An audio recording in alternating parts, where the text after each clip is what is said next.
Voilà, encore une fois, réunis par la grâce de Dieu et dans la présence du Seigneur pour évoquer et invoquer le nom du Seigneur et annoncer son évangile également et jusqu'à son retour. Il nous le demande. Donc nous sommes là selon sa fidélité et selon aussi notre fidélité. Et donc on va se lever, s'il vous plaît, pour commencer cette réunion par le numéro 69. Ma richesse et ma gloire, Seigneur, c'est que tu m'as racheté. Ça c'est... Voilà. Sans le rachat, il n'y a rien du tout.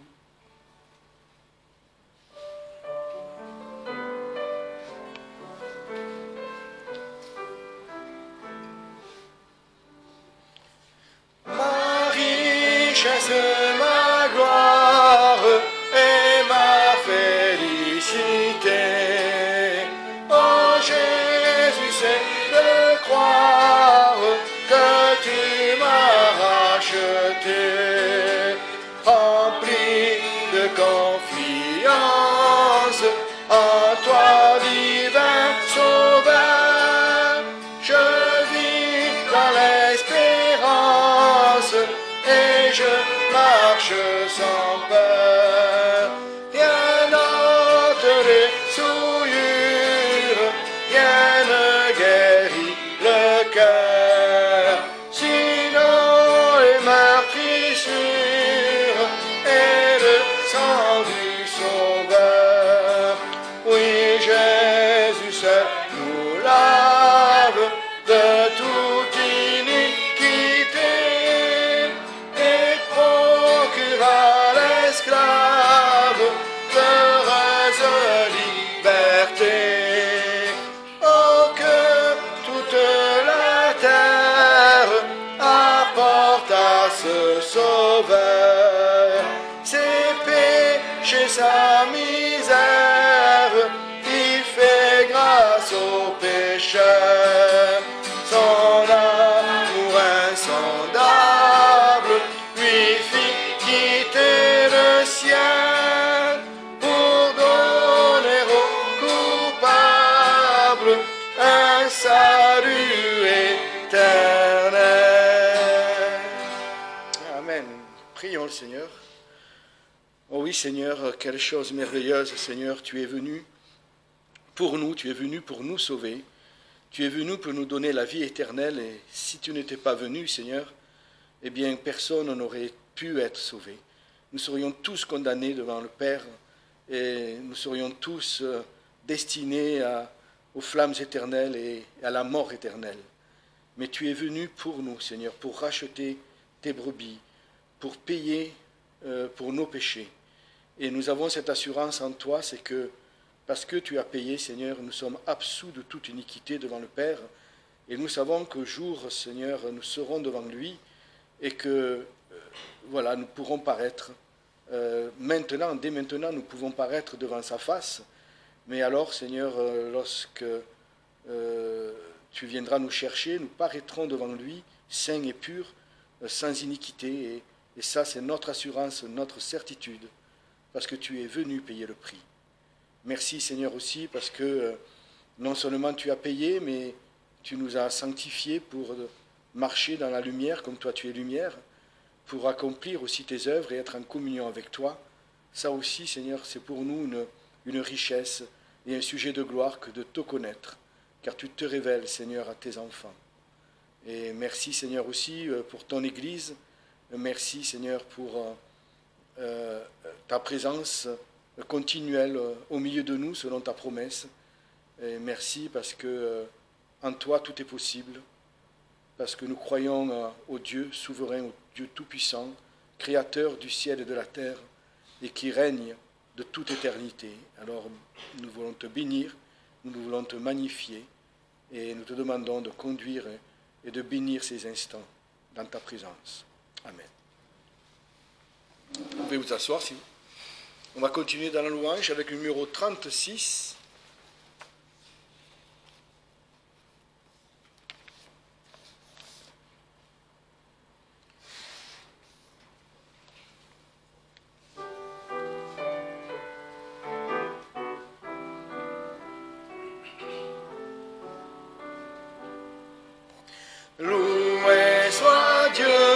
le Seigneur, le puissant roi de gloire.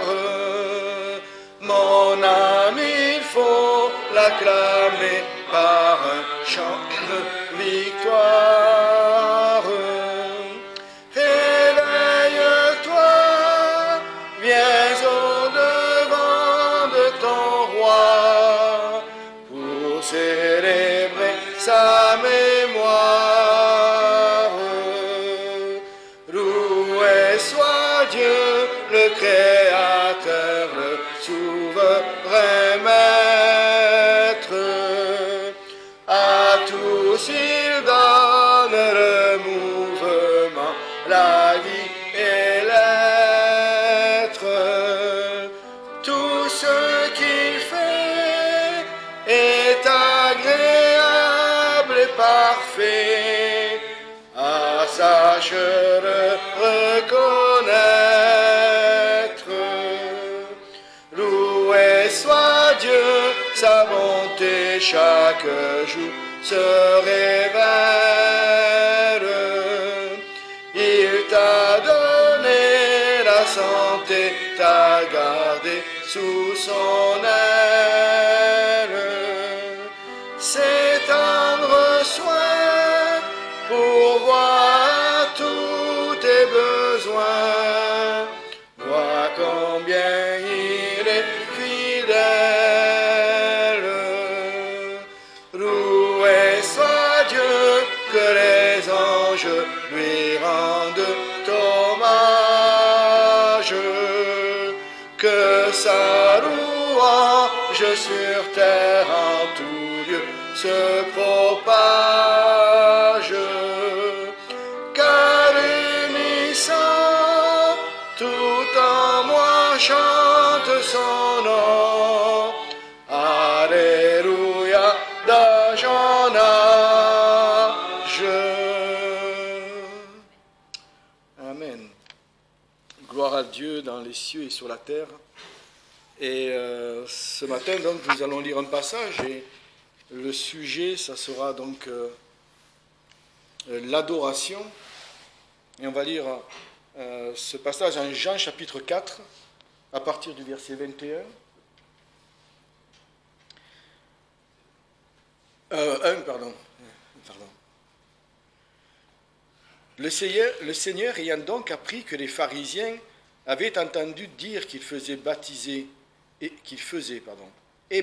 plus de disciples que Jean. Toutefois, ce n'était pas Jésus lui-même qui baptisait, mais c'étaient ses disciples. Il quitta la Judée et s'en retourna en Galilée. Or, il fallait qu'il passât par la Samarie. Il arriva donc à une ville de Samarie nommée Sichar, près de la terre que Jacob avait donnée à Joseph, son fils. Là était la fontaine de Jacob. Jésus donc, fatigué du chemin, s'assit sur la fontaine. C'était environ la 6e heure. Une femme samaritaine étant venue pour puiser de l'eau, Jésus lui dit « Donne-moi à boire », car ses disciples étaient allés à la ville pour acheter des vivres. La femme samaritaine lui répondit « Comment, toi qui es juif, me demandes-tu à boire, à moi qui suis une femme samaritaine ? Car les Juifs n'ont point de communication avec les Samaritains. » Jésus répondit et lui dit « Si tu connaissais le don de Dieu, et qui est celui qui te dit « Donne-moi à boire », tu lui demanderais toi-même, et il te donnerait de l'eau vive. La femme lui dit « Seigneur, tu n'as rien pour puiser, et le puits est profond. D'où aurais-tu donc cette eau vive ? Es-tu plus grand que Jacob notre père, qui nous a donné ce puits, et qui en a bu lui-même, ainsi que ses fils et ses troupeaux ?» Jésus lui répondit, « Quiconque boit de cette eau aura encore soif. Mais celui qui boira de l'eau que je lui donnerai n'aura plus jamais soif. Mais l'eau que je lui donnerai deviendra en lui une source d'eau qui jaillira pour la vie éternelle. » La femme lui dit, « Seigneur, donne-moi de cette eau, afin que je n'ai plus soif et que je ne vienne plus puiser ici. » Jésus lui dit, « Va, appelle ton mari et viens ici. » La femme répondit, « Je n'ai point de mari. » Jésus lui dit, « Tu as fort bien dit, je n'ai point de mari. car tu as eu 5 maris, et celui que tu as maintenant n'est pas ton mari. Tu as dit vrai en cela. La femme lui dit, Seigneur, je vois que tu es prophète. Nos pères ont adoré sur cette montagne, et vous, vous dites que le lieu où il faut adorer est à Jérusalem. Jésus lui dit, Femme, crois-moi, le temps vient que vous n'adorerez plus le Père, ni sur cette montagne, ni à Jérusalem. Vous adorez ce que vous ne connaissez pas. Pour nous, nous adorons ce que nous connaissons, car le salut vient des Juifs. Mais l'heure vient, et elle est déjà venue, que les vrais adorateurs adoreront le Père en esprit et en vérité, car le Père demande de tels adorateurs. Dieu est esprit, et il faut que ceux qui l'adorent en esprit et en vérité. Cette femme lui répondit, Je sais que le Messie, celui qu'on appelle Christ, doit venir. Quand il sera venu, il nous annoncera toutes choses. Jésus lui dit, Je le suis, moi qui te parle. Voilà, on arrête là la lecture. Et le Seigneur nous dit que Dieu demande des adorateurs qu'il adore en esprit et en vérité. C'est ce que le Seigneur demande, c'est ce que Dieu demande. Est-ce que nous sommes des adorateurs qui adorent Dieu en esprit et en vérité? D'abord, adorer, qu'est-ce que c'est? Qu'est-ce que ça signifie adorer? Adorer, c'est magnifier et louer la personne de Dieu. C'est louer ce qu'il est dans sa nature. Lumière, vérité, sainteté. Il est omniprésent, il est omnipotent, il est omniscient. C'est aussi adorer son caractère. Il est amour, il est miséricordieux, lent à la colère, abondant en grâce et en bonté. Et c'est aussi le louer pour ce qu'il est pour nous, ce qu'il fait pour nous. Il est notre bon berger, il est notre paix, notre justice, il est notre forteresse, notre consolateur, notre rempart, et il est même celui qui combat pour nous, il est notre étendard. Voilà, il y a beaucoup de noms, beaucoup d'attributs, de qualités pour lesquels on peut louer et adorer Dieu. Et c'est ça l'adoration. Et lorsqu'on adore, en fait, c'est notre âme qui s'élève vers Dieu. On n'est pratiquement plus sur la terre lorsqu'on adore Dieu, on est vraiment dans sa présence. Et notre âme s'élève vers Dieu pour adorer, magnifier son nom. Et on ne ressort pas de cette adoration sans conséquence. Un petit peu comme Moïse lorsqu'il sortait de la présence de Dieu avec son visage qui rayonnait. Eh bien, quand on a adoré Dieu en esprit et en vérité, que notre âme s'est élevée jusque dans sa présence, dans les lieux célestes, on ne revient pas de façon normale. Il y a, nous aussi, une lumière qui rayonne, une paix, une joie. On a été renouvelés, transformés également. Et ça va se voir dans notre façon même d'être. Alors, est-ce que, parce qu'il est dit dans la parole, Dieu demande des adorateurs, il demande aussi des intercédeurs. Il cherche des intercesseurs, oui, je me semble des intercesseurs, merci. Il nous demande aussi d'être parfait, comme lui est parfait, d'être saint. Il nous demande aussi d'obéir. Obéir est plus que sacrifice, nous dit-il. Alors bon, oui, c'est une liste de choses que Dieu demande. Alors, est-ce qu'il y a des priorités dans ce que Dieu demande? Est-ce que obéir n'est pas plus que tout le reste, pratiquement? Dans les 10 commandements, les 4 premiers concernent Dieu. Et ensuite, il y a la suite qui est l'obéissance. Dans le modèle de prière que le Seigneur nous a donné, les 3 premiers, c'est Dieu. Et ensuite, il y a le reste. Jésus aussi nous a dit, le plus grand et le premier commandement, c'est aime ton Dieu de tout ton cœur, de toute ta pensée, de toute ta force, et ensuite, tu aimeras ton prochain comme toi-même. Nous voyons donc que l'adoration est mise en avant, pas parce que Dieu doit être le premier, pas que parce que Dieu doit être le premier, mais parce que lorsqu'on adore Dieu, il se passe quelque chose. Il y a plusieurs façons de servir et d'obéir à Dieu. On peut obéir par crainte. Voilà. Si je n'obéis pas à Dieu, il va se fâcher, il va se mettre en colère, il va m'arriver quelque chose, ou vaut mieux que je l'écoute parce que sinon ça va mal se passer. Voilà. On peut aussi obéir à Dieu parce que il est Dieu. Voilà. Et si Dieu le dit, il faut le faire. Voilà, donc je le fais. Parce que c'est Dieu qui me l'a dit. Donc j'obéis comme un bon serviteur. Et puis, obéir par amour pour Dieu. Je fais ça parce que j'aime Dieu. Je le fais pour Dieu. Je ne le fais même pas pour moi, même si, bien sûr, ça va produire en moi quelque chose. Mais c'est pour mon Dieu, parce que j'aime mon Dieu. Et pour aimer Dieu, il faut connaître Dieu.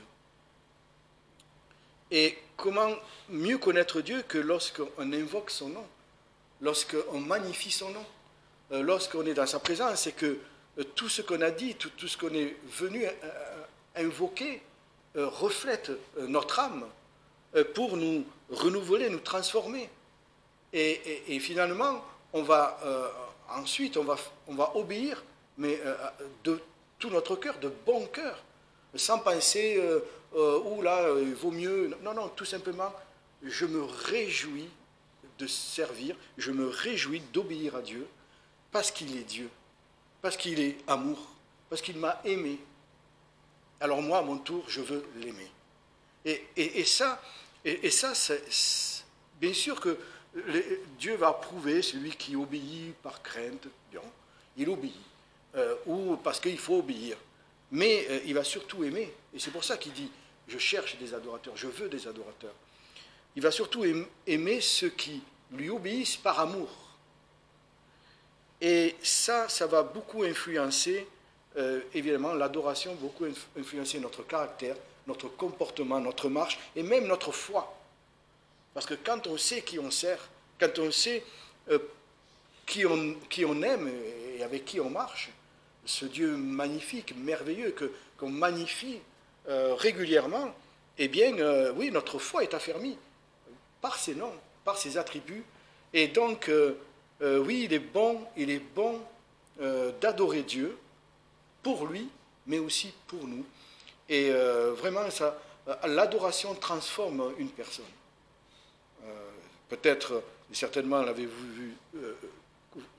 vous l'avez constaté, que lorsqu'on est rentré dans la présence de Dieu, eh bien après les choses, tout est différent.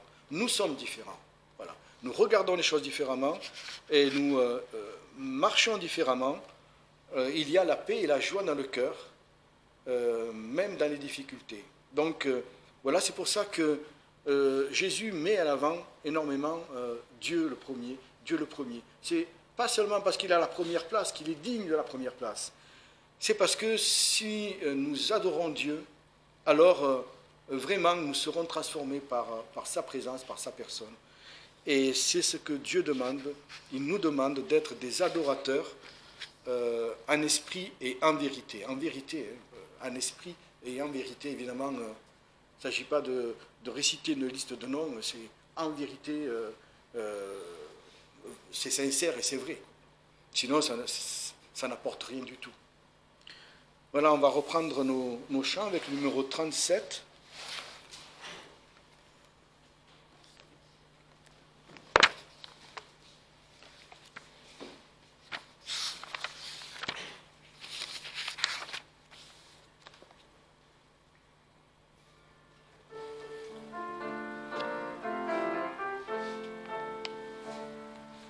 Seigneur grand Dieu, ton pouvoir est immense, tu dis du néant surgit l'univers. Rien ne subsiste que par ta puissance, soleil de flamme ou limite des mers. Le firmament et ses millions d'étoiles, tout obéit au plus profond des cieux. Mon cœur s'émeut lorsque tu lui dévoiles ta majesté, ton pouvoir glorieux. Seigneur en Dieu, profonde est ta sagesse qui se révèle dans ta création. Tu fis de nous, malgré notre faiblesse, par ton esprit, tes enfants d'adoption. Le mont superbe et le roseau qui plie font éclater ta gloire au Dieu des cieux. Plein de respect, mon cœur ému te prie, et je bénis ton savoir merveilleux. Seigneur grand Dieu, ton amour est sublime, ton Fils vint ici, bas le révéler. Tu n'éteins pas de lumignon infime, qui fume encore et ne peut plus brûler. J'étais lié par une chaîne infâme, tu la brisas sur la croix, bon sauveur.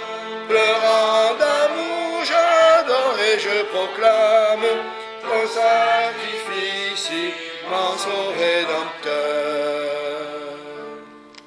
Amen. On va passer donc au verset du mois. 1 Thessaloniciens 4, verset 16-17. Car le Seigneur lui-même descendra du ciel à un signal donné, avec une voix d'archange et au son d'une trompette de Dieu. Et les morts qui sont en Christ ressusciteront premièrement. Ensuite, nous les vivants qui serons restés, nous serons enlevés avec eux sur des nuées, à la rencontre du Seigneur, dans les airs, et ainsi nous serons toujours avec le Seigneur. Amen. C'est notre espérance de voir ce jour venir. Et il s'approche, c'est sûr, mais on ne sait pas à quelle vitesse. Ça peut s'accélérer, ça peut prendre du temps, mais voilà, notre espérance. On peut chanter le numéro 175.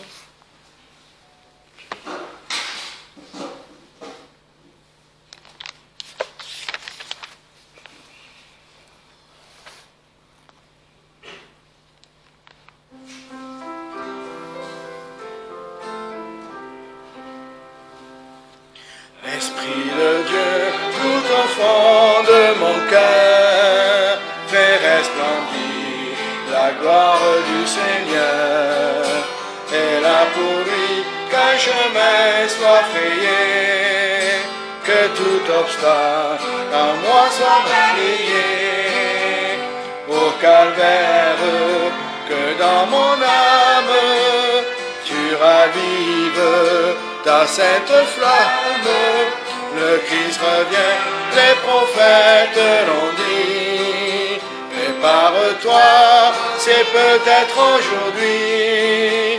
Oh, que ta gloire remplisse l'univers, comme les eaux couvrent le fond des mers. Dans l'évangile de Luc, bon, là encore, j'aime bien quand je vois le Seigneur coordonner les choses alors qu'on ne sait pas coordonner, on ne s'est pas contacté avant. Donc notre frère nous a fait terminer ces chants d'adoration avec l'Esprit de Dieu. Mais le texte d'aujourd'hui fait référence à l'Esprit de Dieu agissant dans la vie du Seigneur Jésus. Et on pourra en tirer une application pour nous. Donc Luc chapitre 4, on va lire les tout premiers versets, mais ensuite on pourra étudier un peu plus largement ce chapitre. Donc Luc chapitre 4. Ah, et d'ailleurs, vous allez dire ça a aucun rapport, mais aujourd'hui on a 2 Luc dans la salle. Et on a un troisième là qui va participer. On a 3 Luc aujourd'hui pour ce culte et on est ravis de ça. Donc Luc chapitre 4, je vais prier puis ensuite on va ouvrir ce texte. Seigneur, nous te remercions parce que tu es un Dieu de grâce, un Dieu qui veut se révéler, un Dieu qui aurait pu nous laisser dans notre obscurité mais qui est venu être la lumière dans nos vies. Seigneur, merci d'être venu jusqu'à nous, de ne pas nous avoir laissés.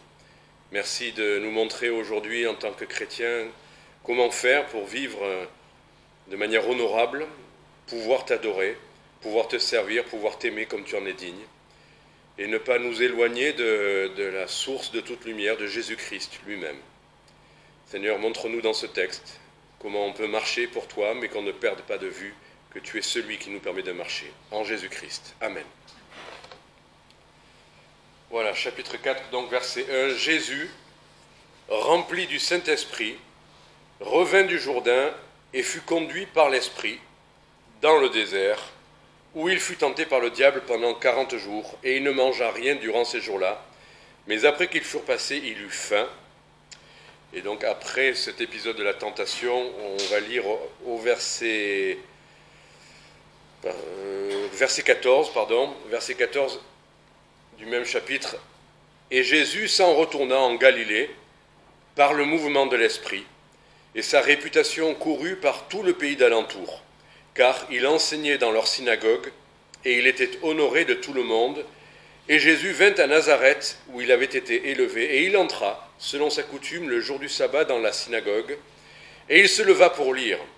Et on lui présenta le livre du prophète Ésaïe, et ayant déroulé le livre, il trouva l'endroit où il était écrit « L'Esprit du Seigneur est sur moi, c'est pourquoi il m'a oint pour annoncer l'évangile aux pauvres. Il m'a envoyé pour guérir ceux qui ont le cœur brisé, pour publier la liberté aux captifs et le recouvrement de la vue aux aveugles, pour renvoyer libres ceux qui sont dans l'oppression et pour publier l'année favorable du Seigneur. Et ayant replié le livre et l'ayant rendu au ministre, il s'assit, et les yeux de tous, dans la synagogue, étaient arrêtés sur lui. Alors il commença à leur dire « Cette parole de l'Écriture est accomplie aujourd'hui, et vous l'entendez. » Voilà, je me suis focalisé sur ces textes-là, qui tous les trois montrent que le Seigneur Jésus lui-même, le Fils de Dieu, Dieu lui-même, était dépendant de l'esprit de son Père, de son esprit, pour faire son ministère. Et j'ai été frappé de plusieurs choses qui précédaient ça aussi. Peut-être on peut voir ça au verset 21 du chapitre précédent, qui parle aussi de l'esprit. Or, comme, chapitre 3, verset 21, « Or, comme tout le peuple se faisait baptiser, Jésus fut aussi baptisé, et pendant qu'il priait, le ciel s'ouvrit, et le Saint-Esprit descendit sur lui, sous une forme corporelle comme une colombe. Il vint une voix du ciel qui dit « Tu es mon Fils bien-aimé en qui j'ai pris plaisir. » Et Jésus était âgé d'environ 30 ans quand il commença, et il était, comme on le croyait, fils de Joseph, d'Élie. Ça faisait 30 ans que le Seigneur Jésus était sur terre, mais là, il y a cette expression qui dit « et il commença ». Ça ne dit pas « il commença son ministère », ça dit « il commença ». C'est comme si, toutes ces 30 premières années, c'est pas que l'Esprit de Dieu était loin, qu'il faisait ce qu'il voulait de sa vie, non, mais il n'empêche que l'Écriture rend témoignage vraiment à son ministère et à son service à partir de ce moment-là. Donc voilà, on va parler de la relation de Jésus-Christ avec l'Esprit de son Père, et en application, ce qui peut nous concerner aussi dans notre relation avec Dieu par son Esprit. Et tout à l'heure dans la voiture, je réfléchissais à ça parce que on le sait, on a prêché, on a une petite mise en garde à faire sur notre relation avec le Saint-Esprit. Il y a des mouvements évangéliques qui exagèrent ou déforment ce que peut être la relation à l'Esprit, ce que doit être la prédication. On le voit, le Seigneur dit qu'il ne parlera pas de lui-même, parlant de l'Esprit. Il annoncera les choses à venir. Et il glorifiera Jésus-Christ. Donc, Dieu tout entier est adorable, Père, Fils et Saint-Esprit. Et pourtant, je trouvais frappant de voir que même là, on voit que l'Esprit est en action, mais qui n'attire pas l'attention sur lui-même. Vraiment, dans la personne du Père, le Père a envoyé son Fils pour nous parler de lui, du Père. Le Fils est venu révéler le Père, mais le ministère de l'Esprit est de nous révéler la personne de Jésus-Christ. Il veut qu'on vienne à Jésus-Christ, qu'on dépende de Jésus-Christ. Bien sûr, c'est par son Esprit, mais c'est étonnant. voilà, c'est étonnant, la personne du Saint-Esprit qui est digne d'adoration, mais qui ne demande pas l'adoration, qui nous renvoie tout le temps à Jésus-Christ. Voilà. Mais, il n'empêche, la Bible parle du Saint-Esprit, la Bible nous montre quel rapport on peut avoir avec lui, et que c'est une personne, et qu'on doit lui obéir, enfin, il y a plein de choses à voir. Donc on va voir ces textes-là, qui vont nous montrer quel est le genre de relation que Jésus-Christ avait et que nous devons avoir avec le Saint-Esprit. Ça semble commencer avec le verset 1, Jésus rempli du Saint-Esprit. Jésus rempli du Saint-Esprit. Mais paradoxalement, ce texte-là suit celui qu'on a vu aussi, que le ministère du Seigneur va commencer avec son baptême. Pourquoi Jésus est baptisé ? C'est écrit au verset 21, comme tout le peuple se faisait baptiser, Jésus fut aussi baptisé. On ne va pas encore, une fois de plus, expliquer pourquoi. Simplement, il fallait le faire, c'était la loi qui le voulait, le baptême c'était l'immersion, c'était ce que le ministère de l'Esprit devait se manifester de cette manière-là aussi, et l'Esprit va descendre sous une forme corporelle. Normalement, l'Esprit est invisible, c'est le principe même de l'Esprit, mais là, il veut bien se manifester sous une forme corporelle, comme une colombe. Voilà. Tenons-nous-en à ce qui est écrit. Est-ce que c'est une colombe ? C'est sous une forme corporelle, donc physique, alors qu'il est esprit. Dieu veut bien le faire, il en est capable, il est Dieu, tout lui est possible, et sous une forme de colombe. Mais pourquoi à ce moment-là ? Parce que justement, le moment est venu de commencer le ministère, et ça va se manifester avec cette idée il obéit, et l'Esprit de Dieu peut descendre sur lui. On pourrait parler de la plénitude, soyez remplis du Saint-Esprit, mais ne soyons pas surpris que des chrétiens qui n'ont pas l'intention d'obéir au Seigneur ne soient pas remplis de l'Esprit. À la fois, la plénitude de l'Esprit dépend de l'Esprit de Dieu, mais l'Esprit de Dieu ne descend et ne remplit que celui qui est décidé, enfin, à obéir à ce qu'il est bon de faire, sans avoir nécessairement compris, on ne va pas développer ça, mais l'obéissance précède la plénitude. Il n'y a pas de plénitude comme une expérience qui nous tombe dessus en nous promenant. Bon, les frères étaient au ski, je suis ravi qu'ils aient vu les splendeurs de Dieu et ils rendent gloire à Dieu. Mais c'est certainement pas, par exemple, en allant assister à un...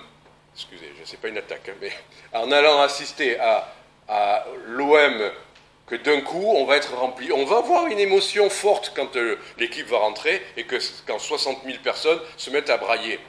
C'est fort. Hier, on se promenait avec Mylène, on était allé à la bibliothèque, et il y a eu un moment donné une clameur, on se demandait mais d'où ça venait. Mais une clameur terrible. On était Belzunce, et d'un coup, c'est une clameur terrible. Est-ce qu'il y a une manifestation au Vieux-Port et que les gens ne sont pas contents de quelque chose et qui hurlent et qui crient? Mais je vous assure, à faire trembler les murs, quoi. Une clameur, on se croyait au stade. Et après, je me suis dit, bon, dans le quartier où on est, j'ai regardé un peu autour de moi, et effectivement, c'était le moment où l'Algérie venait d'égaliser contre à la Coupe d'Afrique. Ça soulève du monde, enfin, il y a des émotions, mais ça n'est rien par rapport à la plénitude de l'esprit. On peut ressentir des choses, et des fois dans certains milieux, on veut nous faire croire que parce qu'on ressent des choses fortes, c'est l'Esprit de Dieu qui est là. L'Esprit de Dieu n'est pas là parce qu'on est 100 000 dans un endroit, même à lever les bras et même à chanter parce qu'il y a un concert évangélique qui est super bien joué, avec des instruments super forts. On confond des fois un effet avec la présence de Dieu. C'est pas... Vous voyez, là, il n'y a pas d'effet spécial préparé à l'avance. On n'a pas mis des enceintes qui envoient 4000 watts, ou je dis des chiffres ridicules, je ne sais pas combien, c'est beaucoup. Combien? Beaucoup. Dites-moi un chiffre. Beaucoup. C'est beaucoup, 4000. D'accord, ok. Voilà, 4000 watts, c'est beaucoup. Donc, la plénitude de l'esprit vient simplement, et ne cherchons pas plus loin, on n'a pas besoin d'être 100 000. L'obéissance à ce que le Seigneur veut, et l'Esprit peut venir parce qu'on est simplement obéissant. Et c'est ça qui est fabuleux et je trouve encourageant, c'est que des fois on a juste des petits pas d'obéissance à faire, mais que vraiment la plénitude vient après. Et on aura été privé et Dieu ne la donnera pas autrement. Parce que tant qu'on n'obéit pas, on ne peut pas avoir cette plénitude. Bon voilà, ça c'était le préalable, mais Jésus rempli du Saint-Esprit. Après je me suis dit, bon, rempli du Saint-Esprit, si on en parle, qu'est-ce que ça veut dire? Là encore, comment on peut décrire être rempli du Saint-Esprit? On ne peut pas décrire quelque chose de spirituel, parce que les mots humains ne peuvent pas, ce n'est pas des mots adaptés à un langage spirituel. Qu'est-ce que ça veut dire? On peut peut-être en dire des choses que la Bible dit. Par quoi c'est accompagné? Alors, on va aller dans le texte, dans le Nouveau Testament, qui nous demande à nous, chrétiens, là, c'est pour ça qu'on sait que ce que je vous dis là, concernant Jésus, ça s'applique à nous aussi. Le Seigneur nous demande d'être remplis du Saint-Esprit. C'est l'Épître aux Éphésiens qui en parle.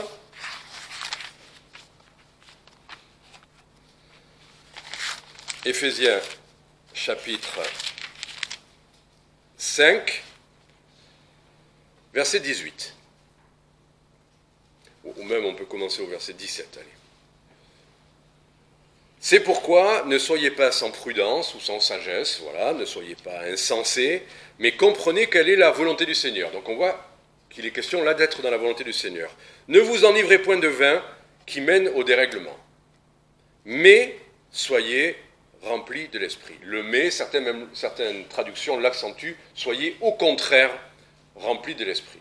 L'ivresse, c'est être rempli d'un état qui nous amène à dire, à faire, à nous comporter n'importe comment. C'est le dérèglement. On voit bien qu'avec l'ivresse, comme par hasard, il y a plein de débordements. Il y a de la violence, il y a de la sensualité débridée. Enfin, on voit bien à quoi mène, non pas l'alcool, mais l'ivresse. Mais soyez au contraire remplis de l'esprit. Ne pas être rempli d'autre chose que de l'esprit. Voilà. Donc on voit que la plénitude de l'esprit déjà s'oppose à certaines manifestations. Voilà. Il y a bien ce moment où à la Pentecôte où les gens alentour avaient l'impression qu'ils étaient ivres parce que leur plénitude de l'esprit, au moment de la Pentecôte, se manifestait par une espèce de joie exubérante, mais ce n'était pas n'importe quoi. Ils ne se roulaient pas par terre, ils ne poussaient pas des hurlements, non, ils louaient Dieu. C'était ça leur exubérance. Ils avaient dans d'autres langues, en l'occurrence, une adoration à Dieu que peut-être les gens alentour ne comprenaient pas. Ça leur semblait être quelque chose de bizarre qui ressemblait à de l'ivresse, mais ce n'était pas de l'ivresse. C'était adorer Dieu. L'Esprit de Dieu qui nous remplit nous amène à adorer Dieu. Donc, si on ne sait pas expliquer ce que c'est que l'adoration ou la plénitude, enfin oui, l'adoration, on peut expliquer, c'est rendre gloire à Dieu, c'est amener à Jésus-Christ, c'est faire des louanges. Voilà, ça c'est ça. Au lieu d'être déréglé, on va être bien réglé sur la personne de Dieu. Un peu avant, on a vu que c'est être dans la volonté de Dieu. Ensuite, verset 19, regardez la suite de ce verset. Entretenez-vous ensemble par des psaumes, des hymnes, des cantiques spirituels, chantant et psalmodiant de votre cœur au Seigneur. À titre personnel, je me rends compte que je suis rempli, ou je ne sais pas, j'ai une forme de plénitude, quand de mon cœur, sans effort, naturellement, j'ai un chant qui s'élève. La plénitude, ça n'est pas de chanter des cantiques, ce n'est pas de chanter des cantiques qui amènent à la plénitude, mais il n'empêche que la plénitude est suivie, quand on est plein, d'un débordement. Quand on est en colère, qu'est-ce qui sort? Quand dans notre cœur, même si on essaie de le réfréner, on a de la colère, qu'est-ce qui sort? À un moment donné, ou à un autre, la colère sort. Mais quand on est rempli de Dieu, qu'est-ce qui sort? Une louange à Dieu, un chant à Dieu. Et là, c'est vrai que ça peut être tout seul dans sa journée, chanter, on est au travail, on fait la cuisine, on fait le ménage, etc., etc. On peut chanter, on peut avoir sur le cœur un chant qui vous soutient. Mais là, on le voit, il y a quand même un mot supplémentaire qui est important. Entretenez-vous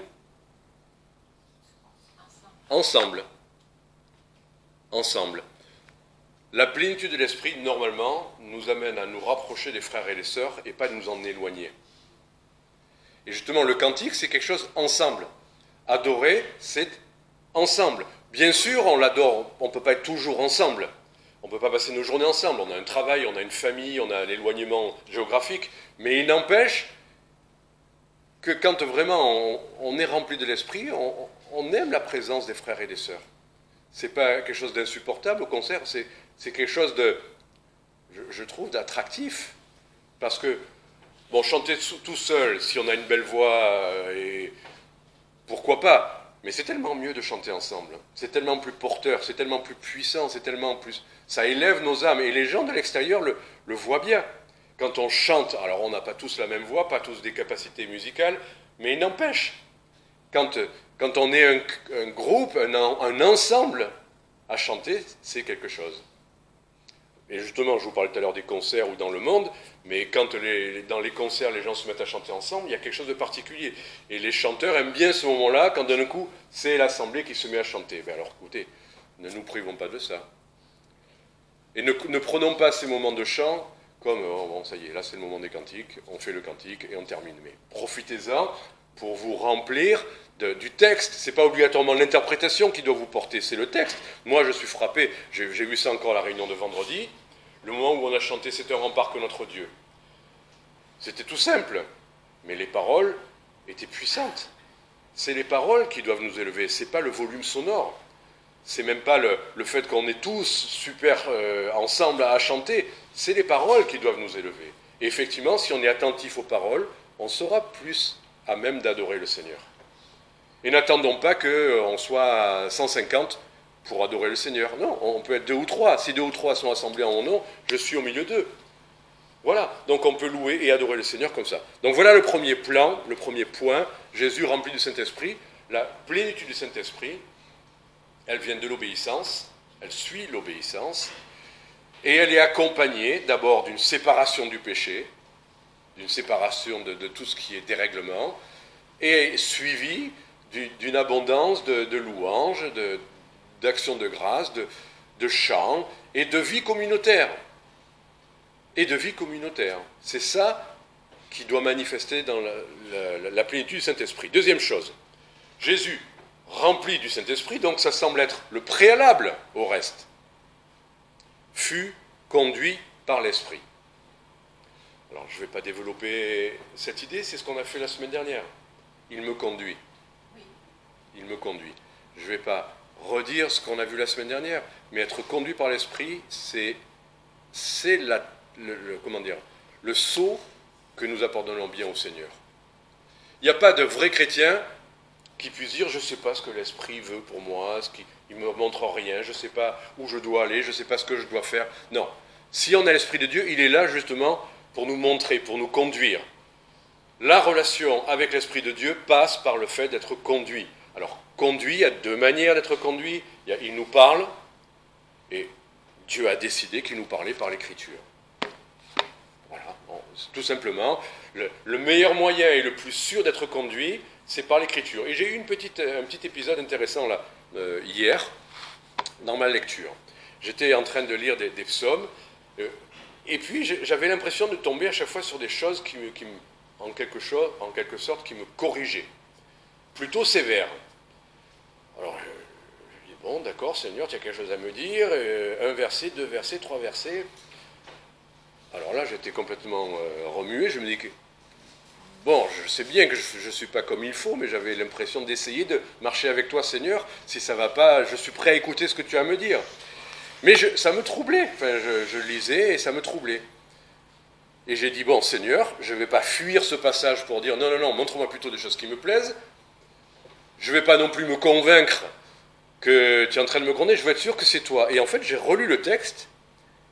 Et en fait, le texte, c'était Ézéchiel 28, donc qui parle qui est ce chapitre qui montre le prince de Tyr, qui s'est élevé par orgueil, etc., mais après, qui montre aussi en filigrane Satan lui-même. Donc, quand Dieu vous montre ça, ça vous fait... Mais en fait, justement, le Seigneur ne m'a pas montré que c'était pour moi.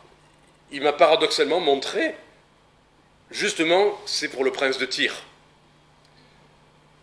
C'est comme si d'un coup, c'est pas je voulais me convaincre que c'était pas pour moi, Mais au lieu de fuir ce texte, je l'ai approfondi. Et d'un coup, merci Seigneur, j'étais en train de me faire des films. Des fois, des chrétiens se font des films en lisant la Bible, en prenant pour eux, d'ailleurs en général plutôt les bénédictions, et ils prennent tout pour eux, tout ce qui est pour Israël, tout ce qui est pour les apôtres, enfin, c'est tout pour eux. Oui, tout est à nous, mais il y a des choses qui sont, quand on comprend le contexte, qui ne nous sont pas adressées. Parce qu'après, il y en a d'autres qui, pour le coup, ont mauvaise conscience, ou sont trop perfectionnistes, ou je ne sais pas quoi, et qui prennent que les malédictions. Et là, ils lisent Jérémie, et alors là, c'est la catastrophe, il va leur arriver que des problèmes, la foudre va leur tomber sur la tête, enfin, et certains, selon leur disposition, comme par hasard, trouvent que des bénédictions ou que des malédictions. Et le Seigneur ne veut pas nous parler comme ça. Toute écriture est inspirée de Dieu, mais il faut la comprendre, il faut voir le contexte. Ne prenons pas de manière subjective ou ce qui nous intéresse ou ce qui nous fait peur. Justement, notre frère tout à l'heure nous a donné un bon enseignement là-dessus. Dans le Nouveau Testament, nous sommes encouragés à marcher non par crainte. Ce n'est pas un esprit de crainte que Dieu nous donne, mais un esprit de reconnaissance et d'amour. Donc finalement, des chrétiens qui passent leur temps dans la crainte et lisent dans la Bible, des choses qui provoquent la crainte, ben oui, on peut remplir des églises avec la crainte. Si vous désobéissez, si vous ne donnez pas la dîme, si vous ne faites pas ci, si vous ne faites pas là, craignez la colère de Dieu, et oui, parce que Dieu châtie, et les églises se remplissent, parce que finalement, les gens qui ont peur sont contents, parce qu'au moins, c'est à peu près clair. Mais ce n'est pas comme ça que le Seigneur veut nous conduire, ce n'est pas vrai. Quand on étudie le Nouveau Testament, le Seigneur nous encourage plutôt à avoir dans le cœur un esprit d'adoption qui crie « Abba, Père ». Oui, Dieu est saint, et Dieu est aussi un feu dévorant, oui. Mais comment veut-il qu'on marche, comme le disait notre frère, pour lui être agréable, par amour? C'est bien ça que, objectivement, le Seigneur nous demande dans le Nouveau Testament. De marcher, non pas par crainte, même si des fois il va être obligé de nous corriger, on le sait, pour nous rappeler qui il est, on le sait, pour qu'on reste à notre place. On est des enfants, il est le Père, tout vient de lui, c'est lui qui a l'autorité, c'est lui qui commande, il nous aime, il nous accueille, il veut qu'on lui obéisse, mais son désir, au fond, c'est pas de nous faire peur. Comme un père, parfois il est obligé de gronder, il est obligé quelque part de corriger. Mais bien sûr qu'un père préfère que ses enfants marchent dans l'obéissance parce qu'ils ont envie d'obéir, pas par peur. Et notre Père Céleste souhaite, préfère, aime qu'on marche, comme ça nous a été dit, dans l'obéissance, simplement parce qu'on l'aime. C'est ce qu'il a dit à Pierre. M'aimes-tu? Il n'a pas dit, alors tu as compris maintenant que... S'il faut... Le Père est obligé de nous corriger, bien sûr. Il est aussi d'accord. Mais il veut, c'est ça le désir de son cœur, qu'on l'aime, qu'on le serve, qu'on lui obéisse. Et c'est comme ça qu'il nous conduit finalement. Il préfère nous montrer la voie. Que, oui, il y a aussi l'autre manière de nous conduire. Il peut aussi nous conduire par les circonstances, des portes qui se ferment et qu'on est amené là où on doit aller. L'apôtre Paul a dû se retrouver à Rome comme ça. Il a fallu des tempêtes. Et c'est pour ça que même le point suivant, quand il dit que l'esprit va le conduire, où ça? Nous on dit, mais quand l'esprit me conduit, c'est pour les eaux paisibles, on l'a vu la semaine dernière, il me conduit dans les verts pâturages. Là où voilà, c'est là où Dieu va me conduire. Et si c'est ça que j'ai dans ma vie, c'est que je suis conduit par Dieu. Et puis arrivent des épreuves, des portes qui se ferment, la maladie. Et là on dit, non, ça c'est pas Dieu. Certains disent, ah ça c'est le diable est contre moi. Mais là, oui, c'est le diable qui conduit, mais c'est l'esprit qui l'a conduit. Et être conduit dans une direction peut-être difficile, ça ne veut pas dire que ce n'est pas l'Esprit de Dieu qui nous amène là. C'est parfois nécessaire. Pour notre bien. Là, Jésus est tenté. On ne va pas relire tout ça, mais Jésus est tenté, vraiment tenté, à 3 reprises par le diable. Une situation d'épreuve, une situation où tout peut arriver. Parce que c'est ça la vraie épreuve. C'est qu'on peut dire oui, on peut dire non, on peut chuter. Et combien de fois dans notre vie, nous nous retrouvons dans des situations où nous sommes comme sur un fil de rasoir, où nous pouvons tomber dans la tentation, ou bien rester ferme dans le Seigneur. Ce n'est pas toujours aplani.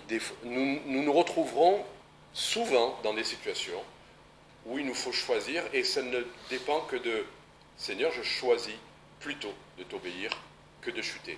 Tout me pousse dans cette direction-là, les circonstances, les autres, comme Job. Job, que même sa femme le pousse à maudire Dieu, que ses frères le poussent à... Bon, ses amis.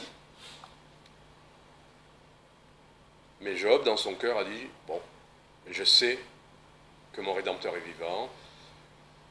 Il était travaillé, il était bouleversé, et il y a beaucoup de choses qui passaient dans son cœur, mais il n'a pas renié le Seigneur. Et ça a plu à Dieu.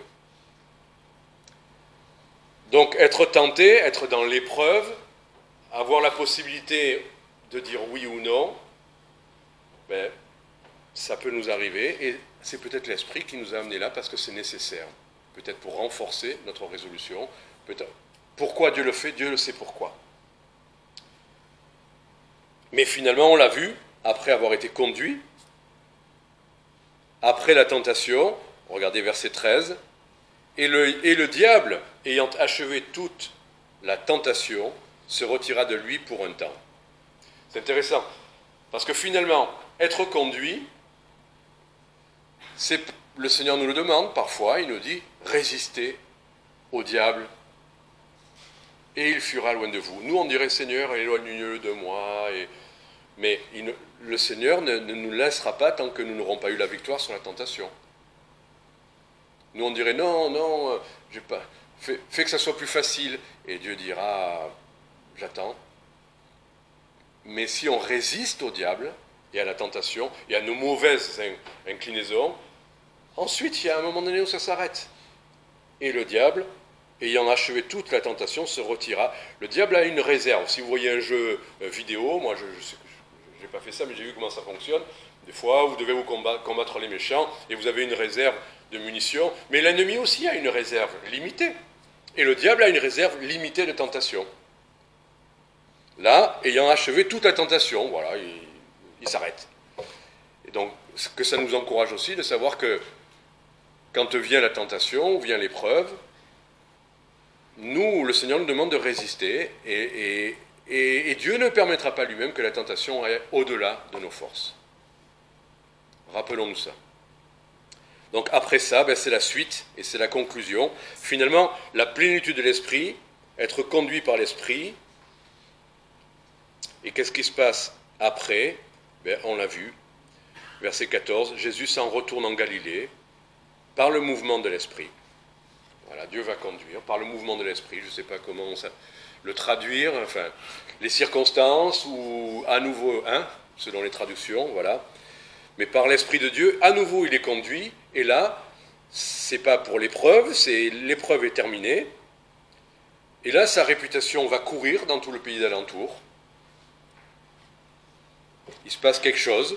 Et Jésus va rentrer à la synagogue, à Nazareth, verset 16, et il entre selon sa coutume. On va dire, mais là, le ministère va commencer, mais c'est dans la continuité de ce qui s'est passé avant. La plénitude d'être conduit et commencer réellement un ministère, c'est pas obligatoirement tout changer, tout bouleverser dans notre vie. C'est des fois selon notre coutume. Ce qu'on a fait jusque-là, on continue à le faire. Adorer le Seigneur à l'église, lire sa Bible, prier, on continue à le faire. Mais la différence, c'est qu'il y a la plénitude de l'Esprit, au lieu d'être tout seul, dans son coin, pensant qu'on fait ce qu'il faut. Et là, le jour du sabbat, dans la synagogue, il se lève pour lire, et on lui présente le livre du prophète Ésaïe, et il trouve l'endroit où il était écrit « L'Esprit du Seigneur est sur moi, c'est pourquoi il m'a oint ». Donc c'est intéressant, c'est qu'à partir de là, les choses sont conduites. On va dire, il y a lui qui sait où il veut aller, mais non, là, Jésus n'a pas le contrôle sur ce que les gens vont lui amener. Il se lève, il est prêt, mais c'est les autres qui vont lui amener le texte qu'il doit lire.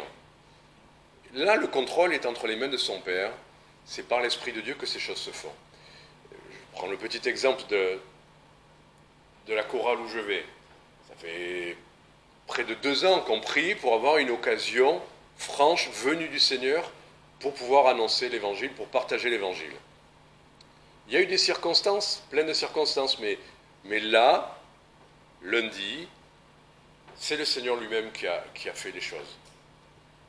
J'ai failli ne pas y aller parce que j'étais malade, un peu malade, mais je savais qu'il fallait que j'y aille, j'y suis allé, je me suis assis, où est-ce que le Seigneur voulait que je m'assoie, dans la table, au bord, à l'extrémité, au milieu. Je me suis assis au milieu, et 2 personnes se sont assises à gauche, à droite, très sympathiques, une dame que je ne connaissais pas, enfin, avec qui je n'avais jamais parlé, et un avec qui je chante, qui est assez sympathique. Mais c'est elle qui a commencé à me poser des questions, comme ça. Enfin, j'ai rien fait pour introduire le sujet, c'est elle qui a commencé les questions. Ah bon, je suis intéressé, alors comment vous appelez, nanana. Et puis ça a commencé. Ah non, c'était même celle d'en face qui a commencé à me poser des questions. Donc 2 que je ne connaissais pas, en face et à ma droite, et l'une comme l'autre m'ont posé des questions sur qui j'étais. Ah bon, vous êtes ça, mais alors comment ça se fait? Et puis lui, à ma gauche, a commencé à me dire, mais comment ça se fait que tu es bifurqué? Parce que voilà, de juif que j'étais, j'ai bifurqué vers la foi chrétienne. Comment ça se fait que tu es bifurqué? Ben, voilà, il y avait tout ce qu'il fallait, et là, après, toute la table écoutait. Même ceux dont je pensais qui se méfiaient un peu de moi, parce qu'il y en avait un, je sais, enfin, quand il m'a vu arriver, pasteur, évangélique, mais non, là, il était tout content, et tout le monde souriait, et puis même le président de l'autre côté de la table, il souriait, et il précisait les choses. C'est simplement que c'est Dieu qui agit de cette manière-là, à cet instant-là, pour ça. Mais pourquoi? Comme il est écrit là, à ce moment-là, tout converge vers une chose, l'Esprit du Seigneur, c'est par l'Esprit de Dieu. C'est pas moi qui l'ai fait, c'est par l'Esprit de Dieu. Oui, l'Esprit du Seigneur est sur moi, donc sans doute il a mis quelques mots sur mes lèvres, et il m'a oint, parce que la plénitude de l'Esprit et la conduite de l'Esprit mènent vers une chose. Oint pour annoncer l'Évangile. C'est ce qu'on lit dans le verset. Oint, ça veut dire quoi? Ça veut dire que là, d'un coup, il y a comme une huile qui coule sur moi et que je me sens tellement bien. Non, le mot oint, être oint, c'est pour quelque chose. On est oint pour être roi, on est oint pour être prophète ou sacrificateur. Ok? C'est pour une fonction, c'est pour une responsabilité. Mais là, l'Esprit de Dieu a oint Jésus pour annoncer l'Évangile. Il y avait la croix qui se profilait, mais il n'empêche, le but c'est l'annonce de l'Évangile, annoncer la bonne nouvelle aux pauvres, envoyer pour guérir ceux qui ont le cœur brisé. L'Évangile c'est ça. Hier on est allé, donc je vous le disais avec Mylène à la bibliothèque, parce qu'il y avait une conférence sur l'art-thérapie. Voilà, dans le milieu de la psychologie, il y a des gens qui sont convaincus que l'art, la musique, les arts plastiques peuvent aider des gens en souffrance psychologique ou physique. Là, en l'occurrence, c'était presque plus physique. Donc, ça nous intéressait, pour diverses raisons. Est-ce que la musique peut faire du bien à l'âme? Alors oui, nous, on a l'exemple biblique de David qui joue de la harpe pour Saül, et que ça l'apaise. Bon. D'accord, mais là, lui, il avait un mauvais esprit qui l'animait, ça c'était autre chose. Mais il n'empêche, la musique, quand on dit que ça adoucit les mœurs, ça peut l'empirer, les mœurs, hein, selon le genre de musique. Donc, mais la musique a une puissance. Donc, ça nous intéressait. On est allé là-bas pour ça. Et c'était assez touchant, parce que la dame est violoniste professionnelle, excellente, formée à Moscou, avec les disciples de Rostropovitch. Non, pas Rostropovitch. Non, mais je sais qu'elle fait du violoncelle, mais c'était... Hein? Dis le nom, violoncelliste. Pourquoi, qu'est-ce que j'ai dit? Hein? Violoniste. J'ai dit violoniste, pardon, violoncelliste, ok. Non, c'est important, le violoncelle a une autre... En fait, tout ça pour dire, elle fait du violoncelle, elle a fait dans un milieu autiste, des autistes, graves, vraiment des gens, elle a décrit des situations. Elle a fait ça aussi en soins palliatifs, des gens aussi qu'il fallait soigner d'une certaine manière et qui ne supportaient pas qu'on les touche. Eh bien, elle arrivait à détendre et à ce que les gens... Enfin, c'était assez étonnant ce qu'elle nous a expliqué. Donc l'utilité du violoncelle, bon, bien sûr, elle a un niveau aussi pour faire ça. C'est pas juste de faire du violoncelle comme ça qui va changer quoi que ce soit. Mais donc ça nous intéressait. Mais quand même, à un moment donné, j'ai vu la limite à ça. Et elle le reconnaissait elle-même. Un de ses titres, c'est de dire la musique, ça n'est pas la morphine des malades. Elle dit, je viens en plus d'un traitement existant. Je viens en plus d'une prise en charge psychiatrique, enfin, je viens en plus d'une équipe de prise en charge. Mais elle dit qu'il y a quand même des résultats vérifiables, quantifiables de cette pratique dans certaines circonstances. Elle a écrit, donc elle a fait des congrès et tout ça. Donc c'était intéressant. Mais au fond de moi, je me disais, ça n'est qu'un pansement. Et c'est même le titre de son livre, elle appelle ça le pansement Schubert. Elle joue Schubert, par exemple, ou Bach, ou d'autres choses. Mais ça n'est qu'un pansement sur les âmes. C'est peut-être un soulagement, et c'est une bénédiction. Quelqu'un qui souffre, qui est soulagé, c'est en soi déjà énorme. Mais je me dis, mais quel...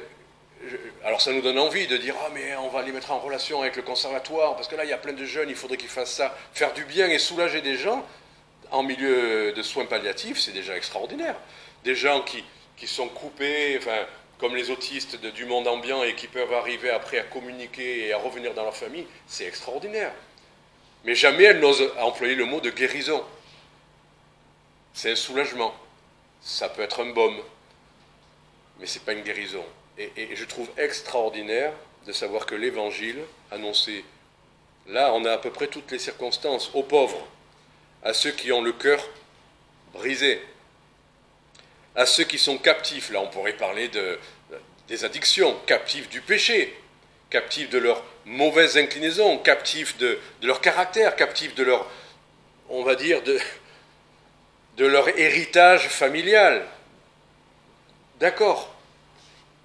Mais le Seigneur nous permet de publier l'Évangile, la bonne nouvelle aux captifs, le recouvrement de la vue aux aveugles, renvoyer libres ceux qui sont dans l'oppression, et publier une année favorable ou année de grâce du Seigneur. Je suis heureux que le Seigneur ait donné à notre vie une telle direction, que avoir parlé de l'Esprit de Dieu, c'est pas pour nous, c'est nécessaire, mais c'est parce que ça a un but. Et quelle plus grande mission on peut avoir qu'annoncer l'Évangile? Je me dis, mais quel privilège on a de pouvoir parler du Seigneur. Quel privilège on a de, quel que soit le problème, avoir une vraie solution. Pas simplement un pansement ou un bandage, mieux que la morphine encore. Et tous les cas de figure de gens qui ont des vies brisées de ce qu'ils ont vécu, vous imaginez, quand Annabelle qui fait psycho, elle a fait un stage, elle a qu'une envie, c'est d'entourer les gens qui ont des vies brisées. Mais en psychologie, on n'a pas le droit de faire ça. Enfin, c'est pas comme ça la thérapie.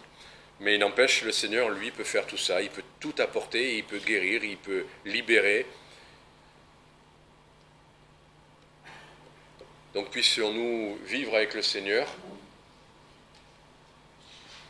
lui obéissant, rempli, conduit par lui, oint par lui, pour être utile à cette grande mission que le Père a confiée au Fils et qu'on ne peut accomplir que par l'Esprit de Dieu. Que le Seigneur nous bénisse pour pouvoir le faire.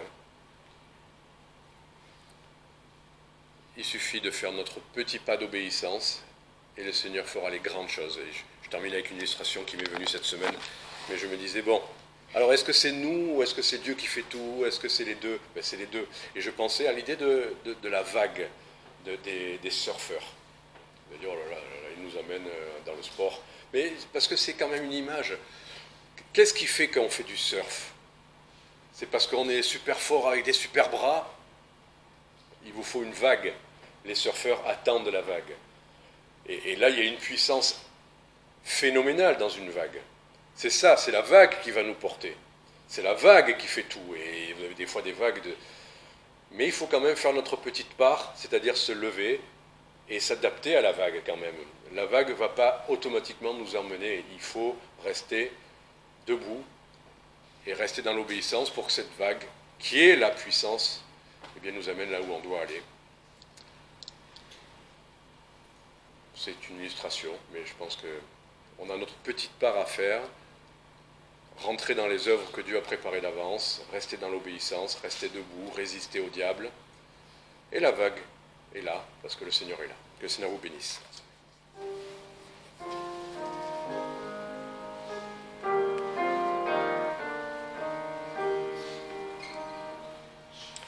Ô mon Sauveur, ô source intarissable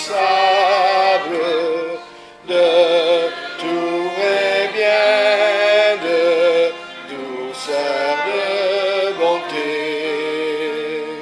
tu réunis dans ton être adorable tous les trésors de la divinité.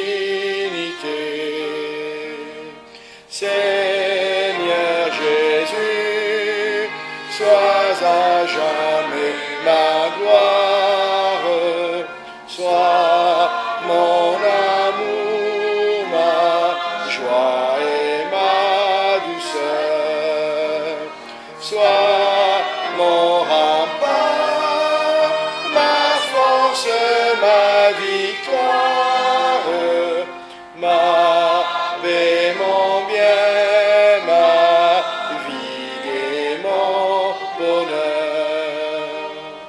Sois à jamais toute mon espérance, sois mon secours, mon guide, mon sauveur.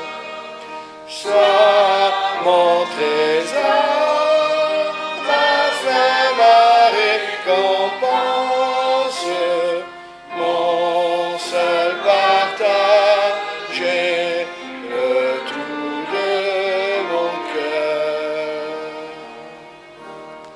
Bonne semaine à chacun.